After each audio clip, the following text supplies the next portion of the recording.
Wealthmanagement.com presents Success Zone, a podcast dedicated to bringing financial advisors sweeping insights beyond the market headlines to help them become more savvy about the industry, transform their practice, enhance their marketing skills, and take their business to the next level. Listen in for a wealth of information that includes remarkable success stories and expert advice from the industry's key players and most successful and skilled financial professionals. Welcome to part 3 of a 3-part podcast series with Wells Fargo. Over these 3 podcasts, we've answered some of the most pressing questions advisors have about buying, selling, and transitioning their practice. Today, we will discuss the trends in book buying since the market downturn with John Williamson and David Grau Jr., president of Succession Resource Group. All right, guys, we're going to start with this 10-point plan that you guys talk about in your presentations all over the country. Where do we begin? Hey, Matt, it's John Williamson. Thanks for having us on today. The 10-point plan came from feedback that we learned from practices that had successfully managed through a practice and merger or acquisition over the years. And we just adopted these best practices that we learned from the field and together into just a comprehensive list and just provided briefings to the field, either on the phone or to small or large groups along the way. So just to highlight a few, one would be, do you have a continuity plan and is it current? And would you be willing to share that continuity plan with the potential seller as you have the practice merger and acquisition conversation? Those are things that a seller is going to be interested in. Do you understand your third-party financing resources? We work with several third-party lending institutions. They're all good at what they do. The processes can be different.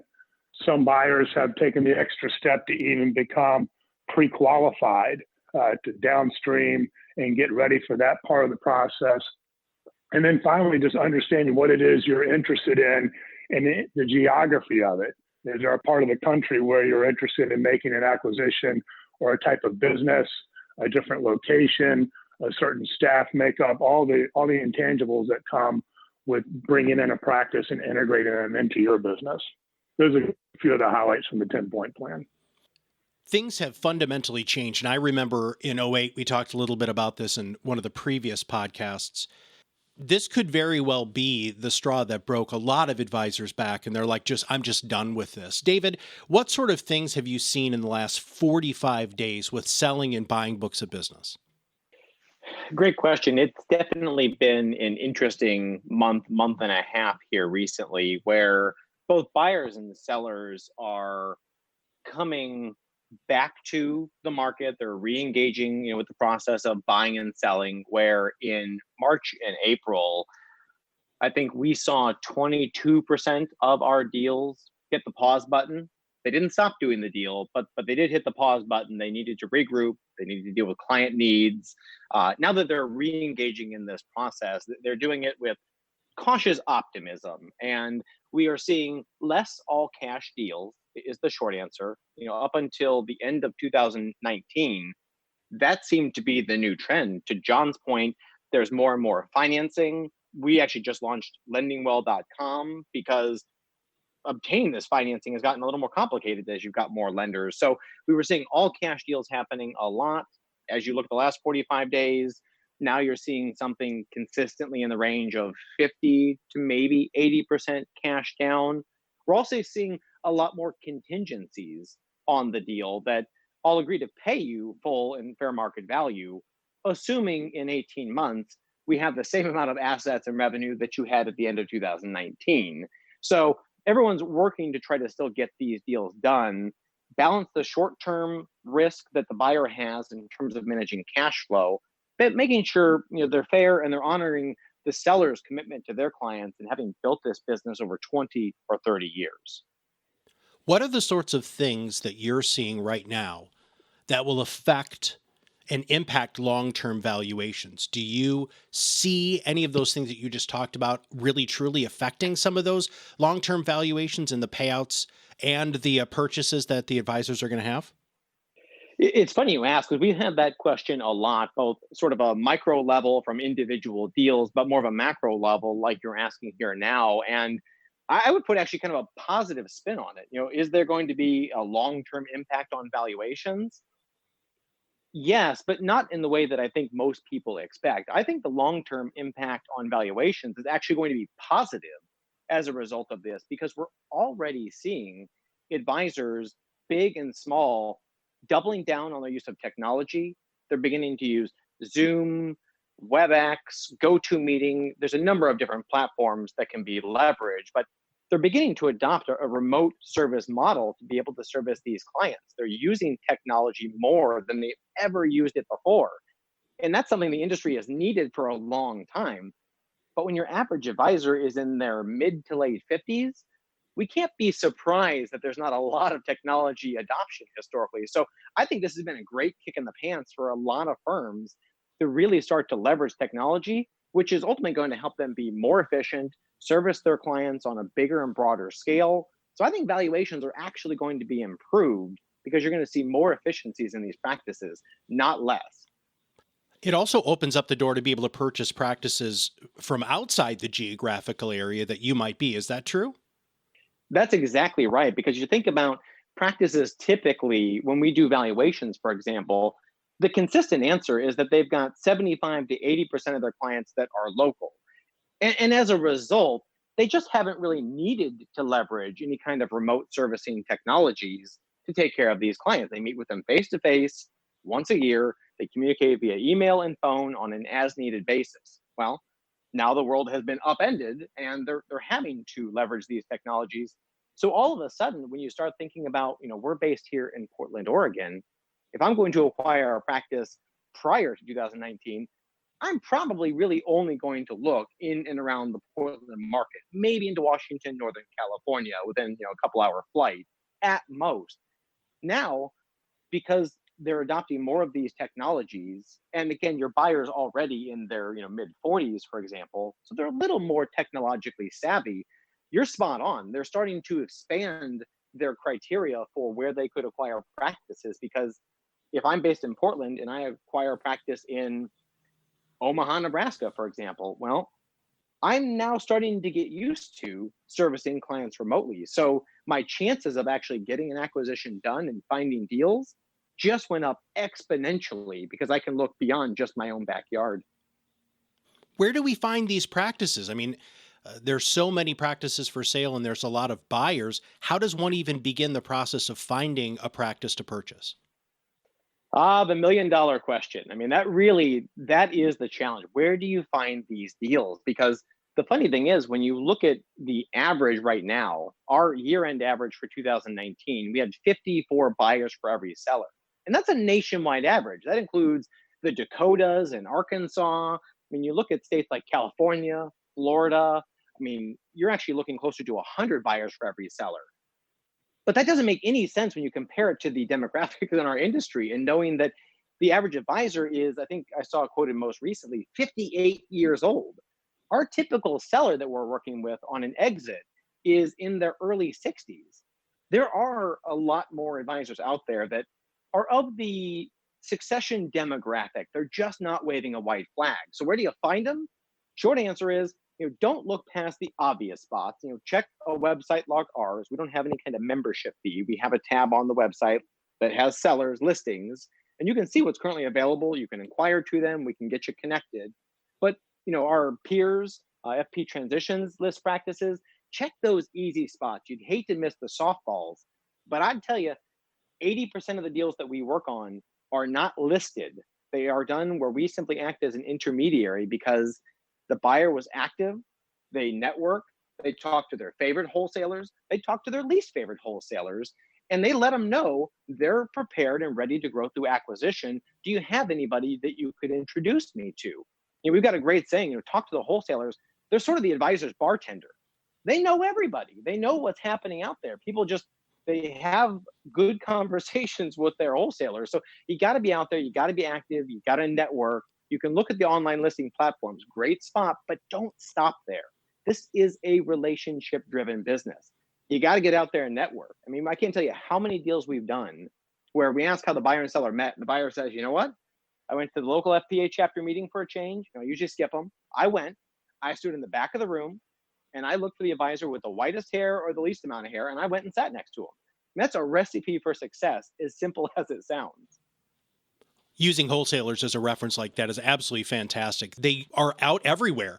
Even today, in the stay-at-home orders, they're still making the phone calls. They do know what's going on in other practices. David, that was a great, great piece of advice there. Now, what are some of the biggest issues you've seen with buyers?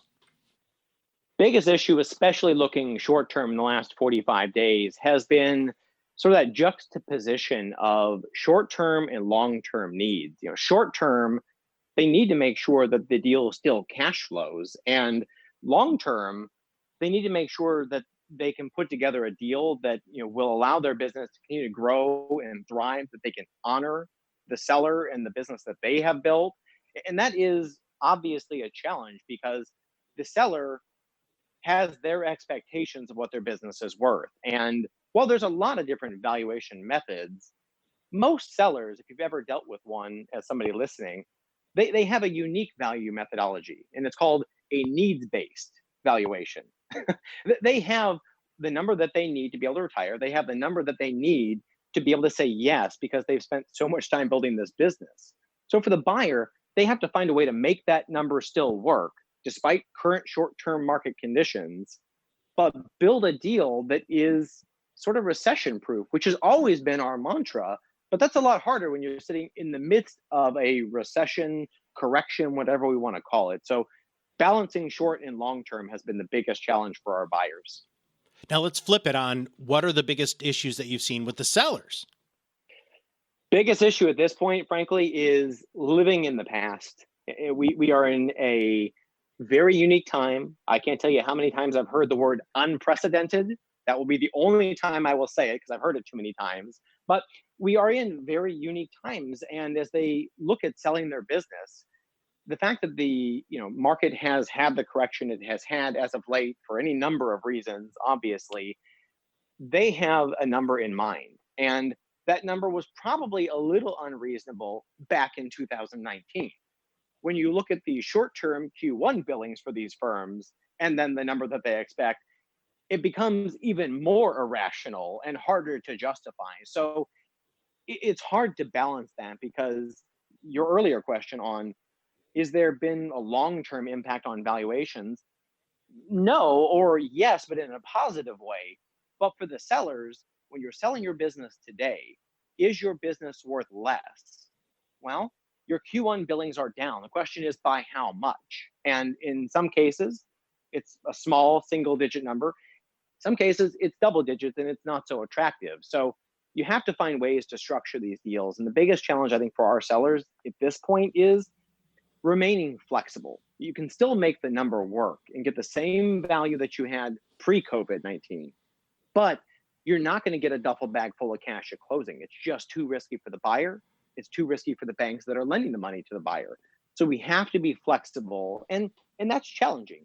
And I can sympathize with these sellers because you're only ever going to sell your business once. And now is still a great time to sell the business. You hate to sit on the sidelines and wait for a market recovery because, well, that could be a long time. So you've got to find a way to balance that, again, the short term and the long term, be reasonable and stay flexible. But that's easier said than done. This is the million-dollar question, literally, which is how do you value books? We always hear all of these numbers thrown around, David, and how do you do it? And is there an average multiple? Short answer is there is an average multiple. And like any good valuation expert or firm that provides valuations, the caveat is, yes, the average multiple on recurring revenue, fees, trails, 12B1s, any of that consistent revenue, month over month, quarter over quarter, average multiple for 2019 year end, and we've seen this hold true so far in Q1 of 2020, was 2.72 on the recurring and 0.88 on the non-recurring. Now, these are top line gross revenue multiples. So the caveat to that is, while it's an average multiple, it's a lot like knowing the average price per square foot of residential real estate in the United States. It's great to know, it's a good benchmark and barometer, but you wouldn't necessarily buy or sell your house based on it. And the same is true here, because when you look at the range of multiples paid, it's anywhere on the low end of 2 times to the high end of 3.5 times, with that average coming in at the 2.72. But that's a pretty broad range on $1 million fee-based practice. I just told you you're worth somewhere between 2 million and 3.5. It's a pretty big delta. So how do you value these books? We don't use rules of thumb. They are helpful, they're important to know, but you actually value these businesses based on either the revenue that they produce or the profits they produce. And the delineation there is, what is a buyer going to acquire? If you're looking at something in the $100 to $200 million AUM range and below, you're really not buying somebody's profits because it's a pretty small practice by any measure. A good practice, don't get me wrong, but at 100 or 200 million AUM, you're not really running and operating a business. And so its profits are interesting academically, but a buyer for a practice of that size is really just going to buy the revenue, the assets, and the clients and leave the seller's expenses behind. So the valuation is a little simpler. As you get to the 200 to 300 million and above, now you're really actually talking about sort of a going concern. It's a business, it's got well-trained staff, generally speaking, systems and processes and workflows. So really at that size, you should be looking at the bottom line, the net income that this business produces, and use that as your barometer for valuing it. So how can FiNet help you navigate this transition of buying or selling a practice? Yeah, thanks. So FiNet has the people, the process, the resources that are in place to help practices win at mergers and acquisitions. And there's obviously a lot of interest and activity. We also have a network assistance program for those practices who want to develop an approach to get in front of opportunities in their local marketplace as well. But most important, we encourage the use of qualified third-party firms and outside professionals like David and the team at Succession Resource Group. So it's really a team effort across the board. David, since we have you on the podcast today, and we do whatever we can to prepare for this, making sure that we do all of our research, sometimes I don't get to ask the question that I should have asked. So what question should I have asked you about buying, selling, and transitioning a practice that I didn't? Or what should I have highlighted that I didn't? So the first one I would say that we're seeing a lot now in terms of questions that come across is now still a good time to sell my business? Should I wait? And to that, I would respond, you don't time the markets. Some of you might, but generally speaking, advisors don't time the market. They tell their clients to not try to time the market. Heed your own advice here.